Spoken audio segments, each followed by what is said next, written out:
భారత ఉక్కు మనిషి సర్దార్ వల్లభాయ్ పటేల్ 150వ జయంతి నేపథ్యంలో యువతలో ఐక్యత, దేశభక్తి భావాన్ని పెంపొందించే లక్ష్యంతో పలు కార్యక్రమాలను నిర్వహిస్తున్నారు. దేశవ్యాప్తంగా నిర్వహించే ప్రత్యేక ప్రచార కార్యక్రమాల్లో భాగంగా ఐక్యతా పరుగు, యోగా, ఆరోగ్య శిబిరాలు వంటి అవగాహన కార్యక్రమాలు నిర్వహిస్తున్నారు. ఇందులో భాగంగా గుజరాత్లోని ఏక్తా నగర్లో జరగనున్న రాష్ట్రీయ ఏక్తా దివస్ వేడుకలపై బీహార్లోని పట్నాలో ఈరోజు నిర్వహించే కర్టెన్ రైజర్ కార్యక్రమంలో కేంద్ర హోంమంత్రి అమిత్ షా ప్రసంగిస్తారు. ప్రముఖ అణు శాస్త్రవేత్త పద్మభూషణ్ హోమీ జహంగీర్ బాబా జయంతి ఈరోజు.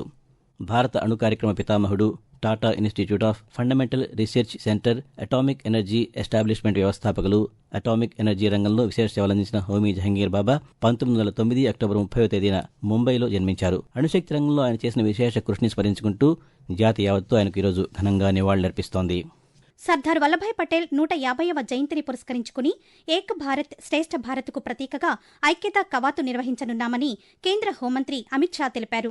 గుజరాత్లోని ఏక్తా నగర్లో రేపు జరగనున్న జాతీయ ఐక్యతా దినోత్సవంపై బీహార్లోని పాట్నాలో నిర్వహించిన కర్టెన్ రైజర్ కార్యక్రమంలో అమిత్ షా ఈరోజు పాల్గొని ప్రసంగించారు. ప్రతి సంవత్సరం అక్టోబర్ 31న ఏక్తా నగర్లో నిర్వహించే ఈ కవాతును ప్రధానమంత్రి నరేంద్ర మోదీ ప్రారంభిస్తారని అన్నారు.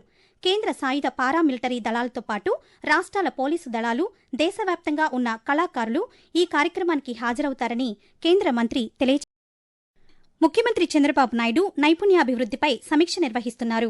అమరావతిలోని రాష్ట్ర సచివాలయంలో జరుగుతున్న ఈ సమావేశంలో ఉద్యోగాల కల్పనే లక్ష్యంగా ఆంధ్రప్రదేశ్ నైపుణ్యాభివృద్ది సంస్థ ద్వారా చేపట్టిన నైపుణ్య శిక్షణ కార్యక్రమాలపై సంబంధిత అధికారులకు పలు సూచనలు చేశారు. నైపుణ్యం పోర్టల్, ఉద్యోగాల డాష్బోర్డు, నైపుణ్యాలను అందించే వివిధ కోర్సుల గురించి అధికారులతో చర్చించారు.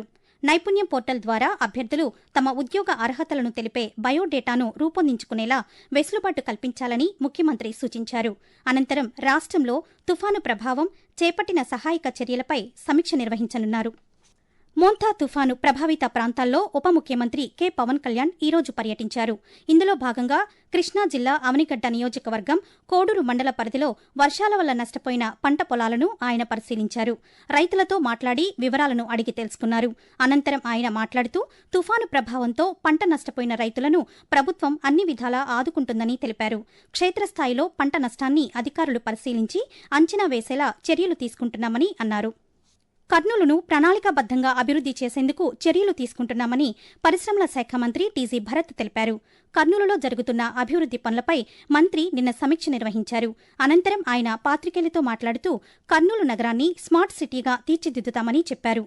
కర్నూలులో రాష్ట్ర హైకోర్టు బెంచ్ను ఏర్పాటు చేసేందుకు ప్రభుత్వం చర్యలు తీసుకుంటుందని మంత్రి వివరించారు. స్థిరమైన అభివృద్ది, ప్రజారోగ్యం, వ్యవసాయం, నీటి నిర్వహణ వంటి అంశాలలో అణు శాస్త్ర సాంకేతికత ముఖ్యమైన పాత్ర పోషిస్తుందని రాజమహేంద్రవరం పార్లమెంటు సభ్యులు దగ్గుబాటి పురంధేశ్వరి తెలిపారు. న్యూయార్క్లోని ఐక్యరాజ్య సమితి జనరల్ అసెంబ్లీలో అంతర్జాతీయ అణుశక్తి సంస్థ ఐఏఈఏ నివేదికపై ఆమె ఈరోజు ప్రసంగించారు. అణుశాస్త్ర సాంకేతికతను శాంతియుత, సురక్షిత, భద్రతాయుత ప్రయోజనాల కోసం వినియోగించడంలో అంతర్జాతీయ అణుశక్తి సంస్థకు భారత్ మద్దతు తెలుపుతుందని అన్నారు. అణుశక్తి పరిశోధనా రంగాల్లో భారతదేశం పురోగతి సాధిస్తుందని చెప్పారు. భారత్ అంతర్జాతీయ అణుశక్తి సంస్థతో కలిసి భాగస్వామ్య దేశాలతో సామర్థ్య నిర్మాణం, సాంకేతిక సహకారానికి కృషి చేస్తుందని తెలిపారు. సర్దార్ వల్లభాయ్ పటేల్ 150వ జయంతి సందర్భంగా రేపు నెల్లూరులో జరిగే యూనిటీ మార్చ్ కార్యక్రమంలో యువత, ప్రజలు పాల్గొనాలని నెల్లూరు లోక్సభ సభ్యులు వేమిరెడ్డి ప్రభాకర్ రెడ్డి కోరారు. నెల్లూరులో ఈరోజు ఆయన మాట్లాడుతూ జాతీయ ఐక్యతా దినోత్సవం సందర్భంగా నెల్లూరులో మై భారత్ నెల్లూరు ఎన్ఎస్ఎస్ జిల్లా విభాగం సంయుక్త ఆధ్వర్యంలో వీఆర్సీ మైదానం నుంచి వేదాయపాలెం వరకు 5 కిలోమీటర్ల పాదయాత్రను నిర్వహించనున్నామన్నారు. దేశ ప్రగతికి వల్లభాయ్ పటేల్ చేసిన అసాధారణ కృషి, వారసత్వాన్ని స్మరించుకుంటూ యూనిటీ మార్చిను నిర్వహిస్తున్నామని తెలిపారు.